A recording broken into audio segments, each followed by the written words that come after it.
शहर से दूर एक वीरान झील के किनारे एक पुराना बंगला था, जिसे लोग शून्य भवन कहते थे। वहां कोई नहीं रहता था, सिवाय एक आदमी के, जिसका नाम कोई नहीं जानता था।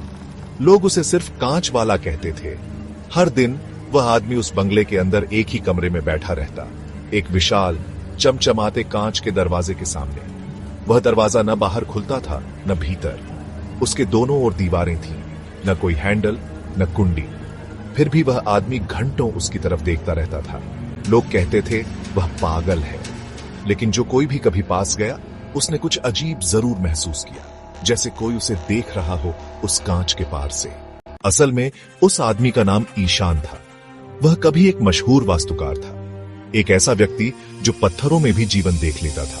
लेकिन एक हादसे में उसका पूरा परिवार, पत्नी और बेटा एक इमारत की ढांती दीवारों के नीचे दबकर मर गया। उसके बाद वह टूट गया। वो बंगला उसी ने बनाया था, अपने हाथों से, अपनी खोई दुनिया की याद में। और कांच का वह दरवाजा दरअसल उसकी अंतिम कृति थी। पर यह कोई साधारण दरवाजा नहीं था। ईशान ने उसे ऐसा बनाया था कि वह हर देखने वाले को उनके अंदर का सबसे गहरा दृश्य दिखाए।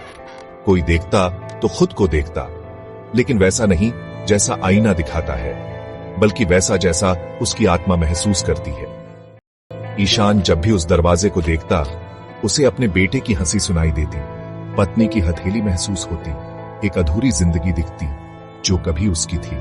हर दिन वह दरवाजे के सामने बैठता और सोचता, क्या इस दरवाजे के पार मेरी दुनिया अब भी है? क्या वहां वक्त थम गया है और मैं बस देर से पहुंच रहा हूं? उसने कई बार कोशिश की दरवाजा खोलने की, लेकिन वह कभी नहीं खुला। एक रात अचानक तेज बारिश हुई, बिजली चमकी और बंगले की दीवारें थरथराने लगी। ईशान उसी कमरे में बैठा था, कांच के दरवाजे के सामने। लेकिन इस बार दरवाजे में कुछ बदला हुआ था। कांच अब पारदर्शी हो गया था। उसके पार वही बगीचा था जो उसने कभी अपने बेटे के लिए बनाया था। झूला हिल रहा था। चाय की मेज पर 2 प्याले रखे थे और उसकी पत्नी उसे देखकर मुस्कुरा रही थी, जैसे कह रही हो, देर हो गई, आ जाओ। ईशान उठा बिना हड़बड़ाए। उसने दरवाजे को छुआ और पहली बार वो दरवाजा खुद ब खुद खुल गया। अगले दिन बंगला खाली था। दरवाजा अब बस एक सामान्य कांच का फ्रेम था, शांत और ठंडा। कोई कहता है ईशान उस दरवाजे के पार चला गया, कोई कहता है वो मर गया।